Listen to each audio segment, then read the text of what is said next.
There's a particular kind of wound that doesn't come from an enemy. You know the difference, if it's happened to you. When a stranger is unkind, or someone who never liked you does something cruel. It stings, but you can set it down. You can tell yourself, well, they were never on my side. But this other wound, the one I'm thinking of, doesn't come from across the line. It comes from inside the circle. It comes from someone who sat at your table, someone you trusted with the things you don't tell just anyone. A friend of years, maybe decades, a sister. A person you would have sworn would be the last one in the world to turn on you. And then they did. And it is a different kind of pain entirely. And you have probably found that the usual comforts don't quite reach it. People who mean well will tell you to let it go, to move on, to not let it eat at you. And they're not wrong, exactly. But they're talking about it like it's a splinter, something on the surface you can pull out and be done with. This isn't a splinter. This is closer to a crack in a foundation. It doesn't just hurt. It changes the shape of how you stand in the world. After a betrayal like this, you walk a little more carefully into every new friendship. You hold a little something back, even from the good people. You've learned a lesson you can't unlearn, and the people telling you to just move on have usually never had the floor give way beneath them the way it gave way beneath you. So if you have found yourself unable to just snap out of it the way others seem to expect, please stop adding their impatience to your load. You are not stuck because you're weak. You are dealing with a deep thing at the depth it actually lives. A scratch heals in days. A break in the bone takes a season. And a break in trust takes its own time, on its own schedule. And rushing it only sets it badly. Give yourself the time the wound actually requires, not the time other people find convenient. And be gentle with the days you slide backward, because there will be some. Healing from a betrayal is not a steady climb. It's more like a tide, in and out. There will be a stretch where you feel almost like yourself again, and then a song, or a place, or an old photograph will bring the whole thing rushing back, and you'll feel like you've made no progress at all. You have. A bad day in the middle of healing is not the same as starting over. The tide going out doesn't mean the ocean is leaving. It just means it's a hard day. And hard days are allowed. And tomorrow, the water comes back in. Because the betrayal of someone close doesn't just hurt where it landed. It reaches backward, too. It poisons the good memories, all those years of talking, of trusting, of telling them things, and makes you wonder if any of it was real. And it reaches forward and quietly teaches you a terrible lesson, that it isn't safe to let anyone that close again. So you find yourself, even now, replaying the moment you understood what they'd done, doing the arithmetic of how you missed it, calling yourself a fool for not seeing, and underneath all of it, a kind of grief you can hardly name, because the person you'd normally go to with a grief this size is the very person who caused it. And there's a loneliness in that, which is hard to describe to anyone who hasn't lived it. Grief, normally, is something you share. You lean on the people closest to you, and they hold you up. But when the one closest to you is the source of the grief, the whole machinery of comfort jams. You can't go to them. You half don't want to burden the others. And so you end up grieving the loss of a person, while also grieving the loss of the very shoulder you'd normally cry on. Because they were the same shoulder. It's a double loss. And most people only ever count it as one. And that double loss deserves to be grieved as two losses, not waved off as one. You lost the friend, and you lost the place you went for comfort. Some of the disorientation you've felt, the sense that you don't quite know where to put yourself anymore, comes from exactly this: a fixed point in your life. Someone you organized part of your heart around is simply gone, and the gap they left is shaped like them. It's allowed to take a while to find your footing again when one of the load-bearing walls of your life turns out to have been the one that fell. I want to sit with you in that, because I'm not going to rush you past it. There is no quick word that fixes a betrayal, and I won't pretend there is. But I want to take you to a song, an old, raw, honest song in the Bible, written by a man who was betrayed by the person closest to him in the world. And I want to show you 3 Hebrew words inside it. One of them names exactly why this wound cuts deeper than any enemy's blow. One of them is so rare it appears nowhere else in the entire Bible.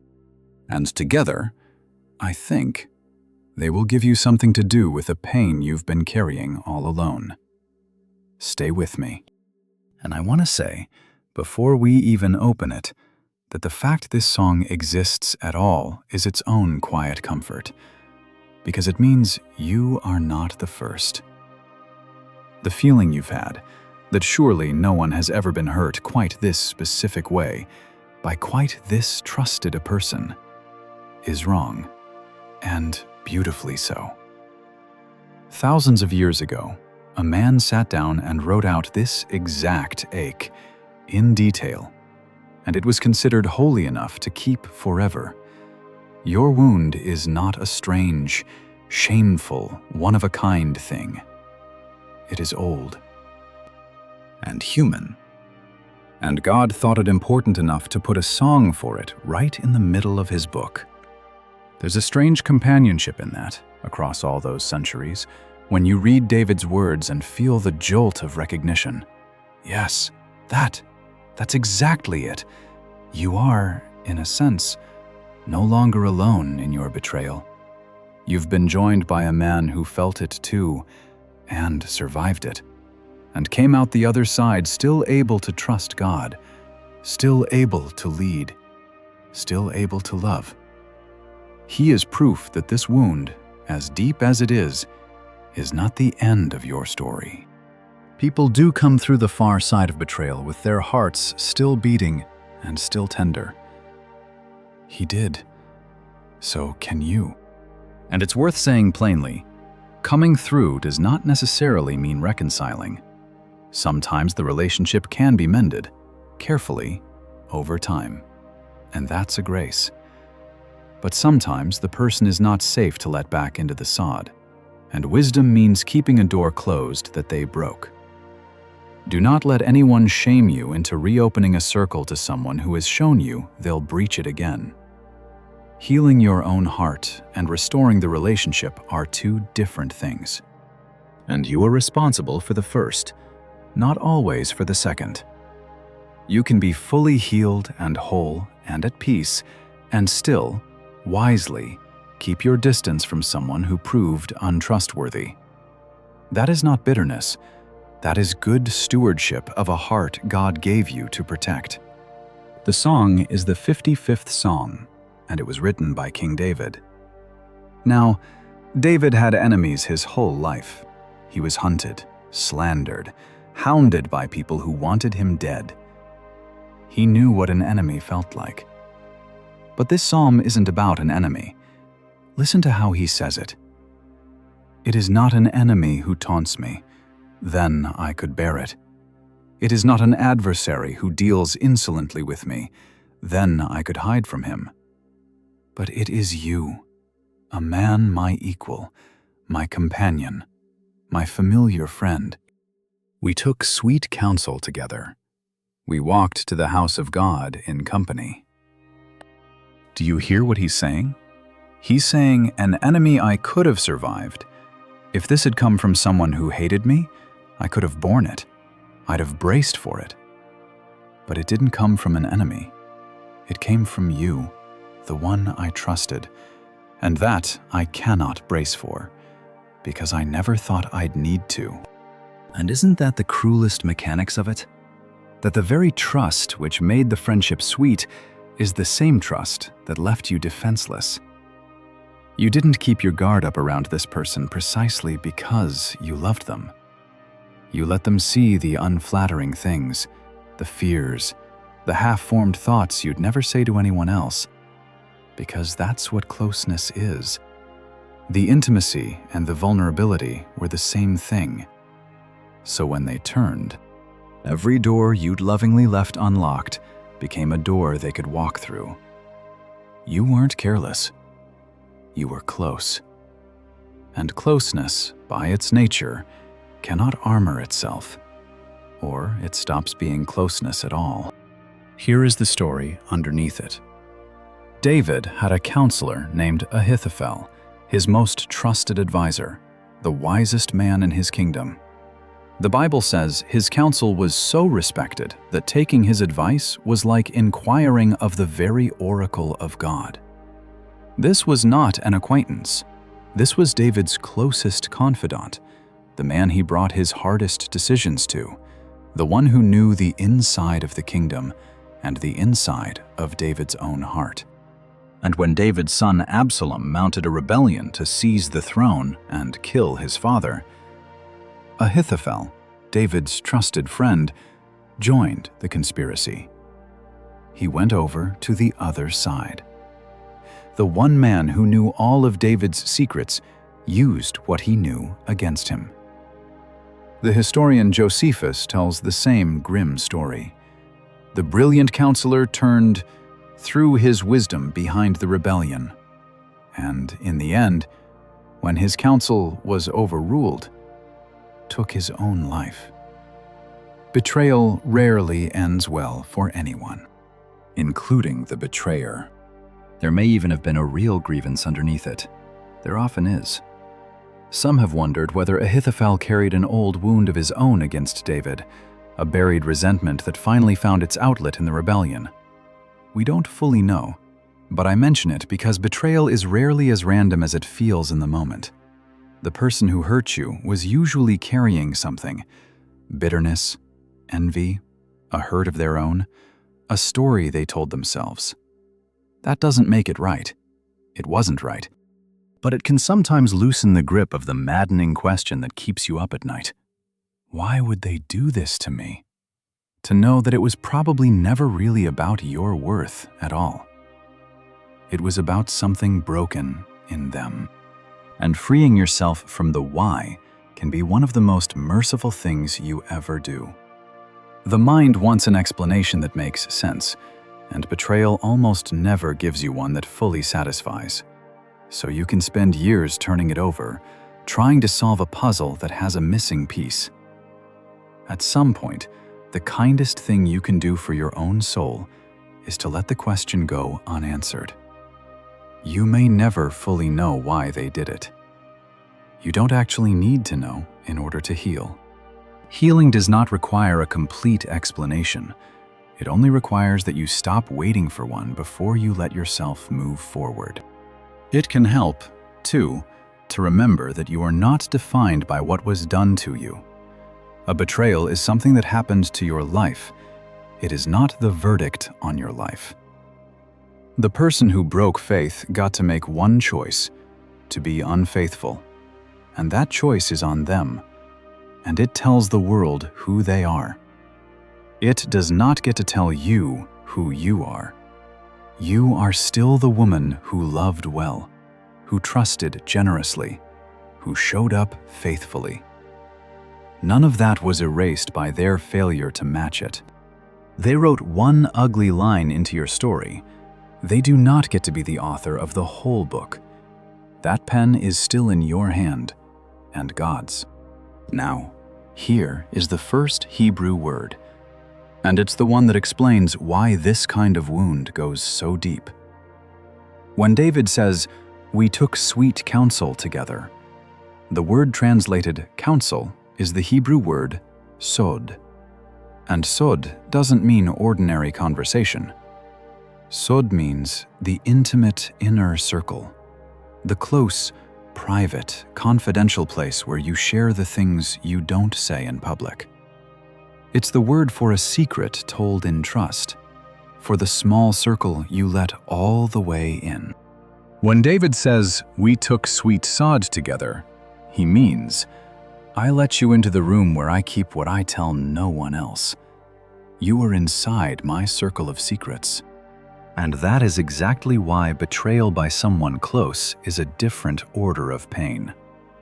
When that person turns, you don't just lose a friend. You lose the safety of the place where you kept your secrets, because they were inside it. They know where you're soft. They know the things you whispered when you trusted them with your whole heart. And now those things are out there, in the hands of someone who is no longer for you. It isn't only that a relationship ended, it's that a sanctuary was breached. The very place you went to feel safe is now the place the wound came from. No wonder you can't set it down the way you'd set down an insult from a stranger. A stranger was never in your sod. This person was. Think of what a sod actually is in an ordinary life. It's the friend you call when the news is bad before you call anyone else. It's the person who knows the thing about your marriage, or your child, or your own heart that you've never told another living soul. It's the kitchen table where you said the true things out loud because you knew they were safe there. That is a sacred thing, a circle of trust. And most of us only ever have one or two such circles in a whole lifetime. So when one of them is betrayed, the loss is enormous. Even if from the outside, it looks like just a friendship that ended. From the inside, a holy place was desecrated. Your grief is the right size. Don't let anyone tell you it's too big. And don't let anyone tell you to be ashamed of how much you'd trusted them, either. There's a temptation, after betrayal, to feel foolish for ever having opened up that much, to wish you'd been more guarded, more closed, more protected. But a life lived entirely behind walls, never letting anyone into the sod, never risking the closeness, is not a safer life. It's a lonelier one. The capacity to let someone all the way in is precious, precisely because it can be wounded. You didn't love wrong by loving openly. You loved like a whole person. The fault was entirely in the one who took that openness and used it as a weapon. If this is naming something you've carried in silence, I'd love to know you're here. You don't have to say what happened or who. Just write the word "seen" in the comments. Let it mean, this got seen, finally. The thing I couldn't explain. And if you'd like to keep walking through scripture with me like this, one hidden word at a time, I'd be so glad if you'd subscribe. Now, I want you to notice something about this psalm that might surprise you, because it's going to matter for what you do with your own wound. David does not handle this gently. He does not put on a serene spiritual face and say all the right things. He is furious. He is heartbroken. A few lines later, he prays things about his betrayer that would never make it onto a greeting card. Raw, angry, wishing them undone things. He says the man's words were smooth as butter, but war was in his heart. Soft as oil, but they were drawn swords. This is not a tidy man. This is a man bleeding out loud, in the presence of God, holding nothing back. And I want you to see that the Bible left it in. God did not edit David's rage out of the songbook. He let the betrayed man say the true, ugly, furious thing to him. And there is a great mercy in that for you, because I suspect part of what you've been carrying is the feeling that a good person, a faithful person, should be over this by now, should have forgiven, should have stopped feeling it. And so, on top of the wound itself, You carry a second weight, shame that the wound is still there. Hear me. The Bible hands you a song full of a betrayed person's raw anger and grief, and calls it scripture. You are allowed to still hurt. You are allowed to be angry that it happened. You do not have to have it all resolved and forgiven and filed away in order to be a faithful woman in good standing with God. He can handle the true thing. He would rather have your honest fury than your polite pretending. And there's something healing in the very act of telling the truth to God about it, even the ugly truth. So much of the exhaustion of betrayal comes from the performance, keeping it together in front of others, swallowing the anger, smiling so no one asks. With God, the performance can stop. You can say the furious thing, the unfair-sounding thing, the part you'd never admit at church. You can say, "I'm not over it. I don't know if I can forgive. Part of me wants them to hurt the way I'm hurting." He already knows it's in there. Saying it to him isn't a sin. It's the beginning of healing, because a wound has to be uncovered before it can be tended. David uncovered his. The psalm is what it looks like when you stop pretending in front of God. And notice that David prays at all hours. He says evening and morning, and at noon he cries out. He doesn't pray once and feel fixed. He keeps coming back, again and again, through the whole long day of his grief, bringing the same ache to God over and over. That's permission for you, too. You don't have to find the one perfect prayer that resolves it. You just have to keep coming back, as many times as the wound flares up, evening and morning and noon, bringing the same true thing to the same listening God, until slowly the bringing of it becomes lighter than the carrying of it was. So let's bring this home, to your wound, to the person you don't quite know how to talk about. Here is one of the lies betrayal tells you, and it's a quiet, corrosive one. That you were a fool to trust, that the whole thing is proof you have bad judgment, that you're naive, that you should have known. And so the lesson you take away is to trust no one ever again, to wall the circle off completely, to make sure no one is ever let into your sod, so this can never happen twice. But listen, trusting someone was not your sin. The capacity to trust, to let people in, to share your secrets with a friend, that is not a flaw. It is one of the most human and beautiful things about you. The betrayal was their failure, not your foolishness. And if you let it break up your heart so that no one is ever let close again, then the betrayal doesn't just take the friend, it takes your softness too. It keeps wounding you for the rest of your life, long after the person is gone. I don't want that for you. Neither does God. And here is something gentle to hold, if you're afraid the betrayal has already hardened you. The fact that it still hurts is actually good news. It means the part of you that can love, that can trust, that can be close, that tender part, is still alive in there. A heart that had truly gone to stone wouldn't ache like this. The ache is the proof that the betrayer did not win, that they did not manage to kill the soft, trusting thing in you. It's wounded, yes, but it's alive. And a wounded heart can heal in a way that a hardened one cannot. Your tenderness survived. Guard it. Tend it. But don't you dare let the betrayal talk you into killing the very thing that makes you most like the God who keeps loving, even the ones who turn on him. Because that is who God is. You know, the one who has been betrayed more than anyone, by more people, more often than you ever will be, and who has not gone hard.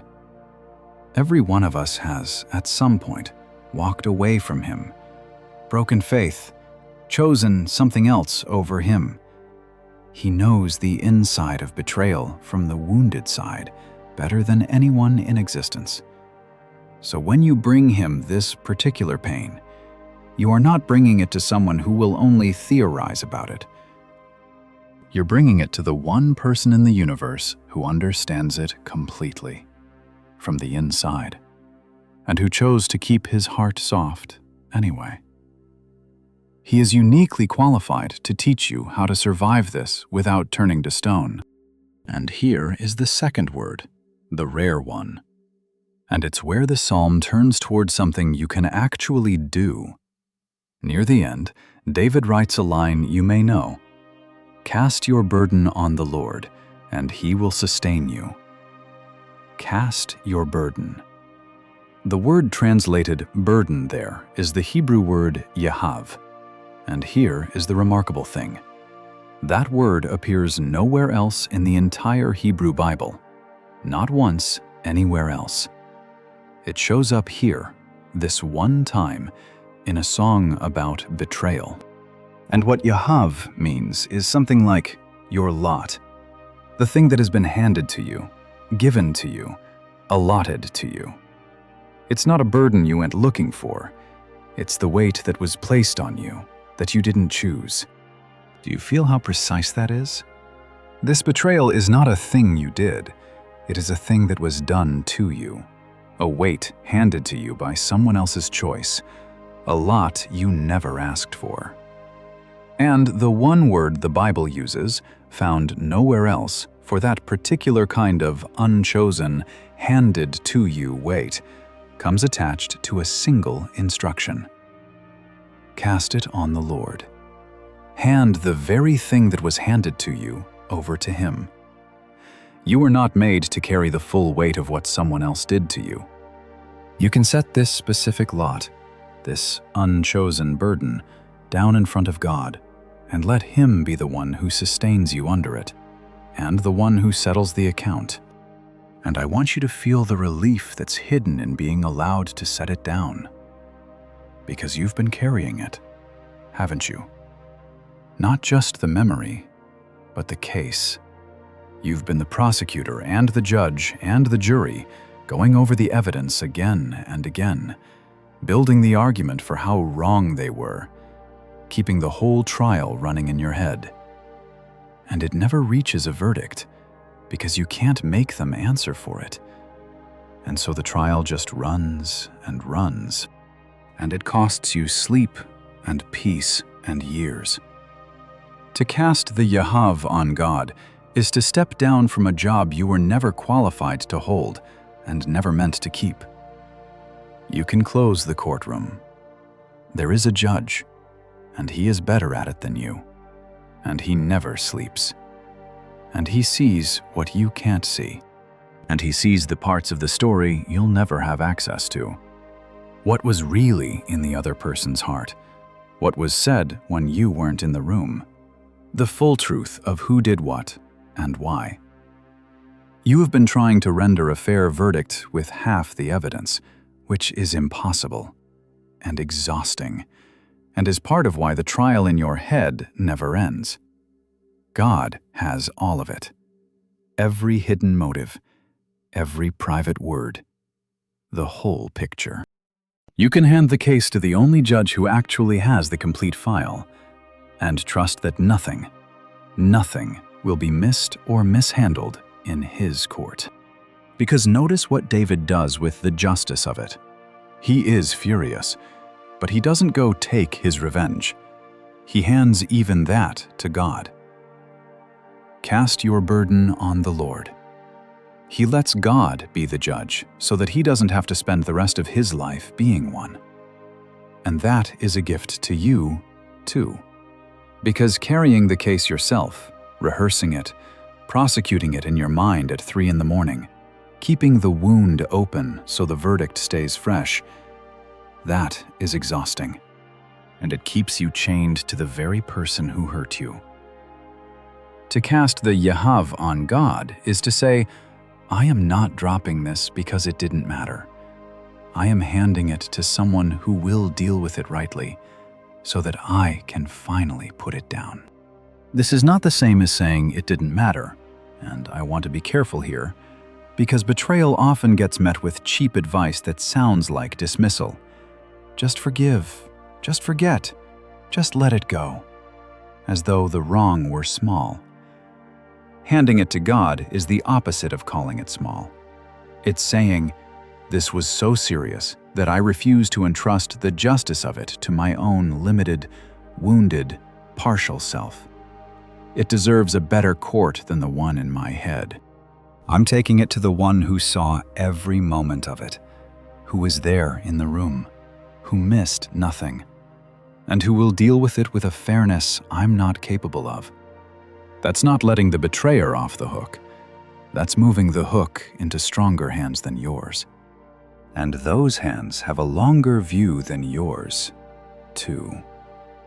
From where you stand, the betrayal can look like the betrayer simply got away with it. They walked off. They seem fine. There was no reckoning, and that unfairness is its own fresh wound. But you are seeing one chapter, not the whole book. The Bible's quiet testimony, again and again, is that betrayal does not end well for the betrayer in the long run, even when it looks like it did in the short. Ahithophel, the brilliant counselor, did not flourish. You don't have to engineer the justice, or even witness it. You can leave the outcome in hands that hold the long view, and turn your own attention back toward healing instead of toward the scoreboard. And turning your attention away from the scoreboard is, in the end, a gift you give yourself more than anyone. As long as your eyes are fixed on whether they got what they deserved, your peace is held hostage to someone else's life. You can't rest until they're punished, and so they go on controlling your inner weather long after they've left.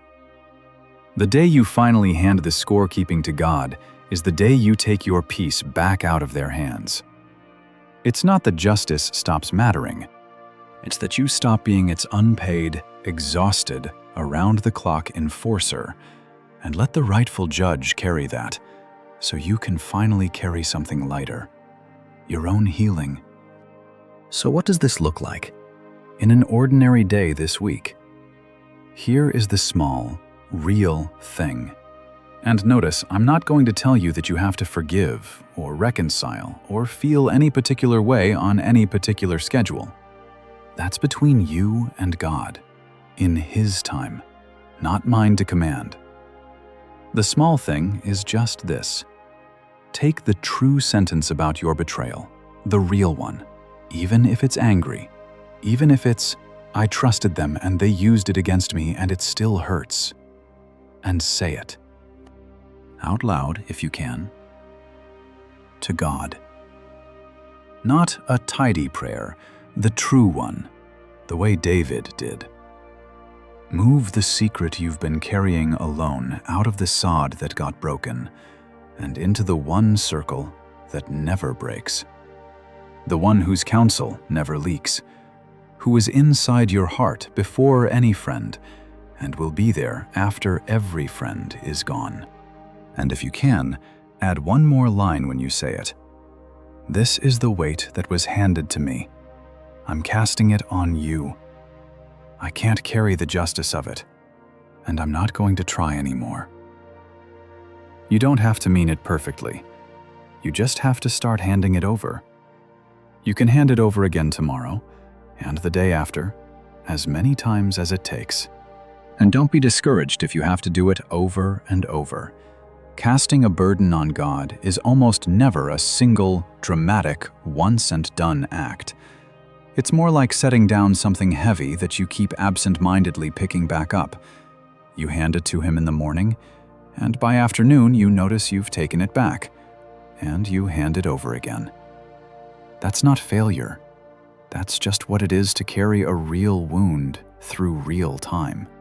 Every single time you notice you've picked it back up and you hand it over again, that's not you doing it wrong. That's you doing exactly the thing. The handing over is a practice, not a one-time transaction. And every repetition is wearing a groove of trust a little deeper into your heart. And over time, not quickly, but over time, you may find that the wound, while it doesn't disappear, changes texture. It stops being a raw, open thing you can't touch and becomes more like a scar. Still there, still part of your story, but no longer bleeding. Scars are not the same as wounds. A scar is a wound that the body decided to heal around instead of be destroyed by. You may always carry the mark of this, but carrying a scar is a very different life than carrying an open wound. And the path from one to the other runs straight through this small, repeated act of handing the weight to God again and again, until one day you notice it has quietly become a scar, without your even seeing the moment it changed. So let me leave you with this, and I'll keep it gentle. The reason this wound goes so deep is not that you're weak or foolish. It's that the person was inside your sod, your circle of secrets, your safe place. And when they turned, it wasn't just a friend you lost. It was the sanctuary. That kind of pain is real, and the Bible takes it seriously enough to give it a whole, raw, furious, honest song. You don't have to be over it to be faithful. You're allowed to still hurt. Your trust was never the flaw. And the weight that was handed to you, the lot you didn't choose, has one word of its own in all of Scripture. And that word comes with an open hand. Cast it on the Lord. He will sustain you. He will not let you be shaken for good. So bring him the true thing, the secret you've been keeping alone. Move it into the one circle that cannot be breached, and let the one whose counsel never betrays carry the weight you were never meant to carry by yourself. Take good care of yourself, and I'll see you next time.